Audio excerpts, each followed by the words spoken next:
নমস্কার, আমার নাম পৃথা দাস। আজকে আমি সুকুমার রায়ের লেখা সৎপাত্র কবিতাটি আবৃত্তি করতে চলেছি। সৎপাত্র। শুনতে পেলুম পোস্তা গিয়ে, তোমার নাকি মেয়ের বিয়ে। গঙ্গারামকে পাত্র পেলে, জানতে চাও সে কেমন ছেলে। মন্দ নয় সে পাত্র ভালো, রং যদিও বেজায় কালো। তার ওপরে মুখের গঠন অনেকটা ঠিক পেঁচার মতন। বিদ্যে বুদ্ধি বলছি মশাই, ধন্যী ছেলে অধ্যবসায়। 19টি বার ম্যাট্রিক এসে ঘায়েল হয়ে থামল শেষে। বিষয় আশায় গরিব বেজায়, কষ্টে শিষ্টে দিন চলে যায়। মানুষ তো নয় ভাইগুলো তার, একটা পাগল একটা গোয়া।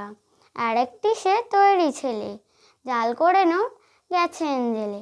কনিষ্ঠটি তবলা বাজায়, যাত্রা দলে 5 টাকা পায়।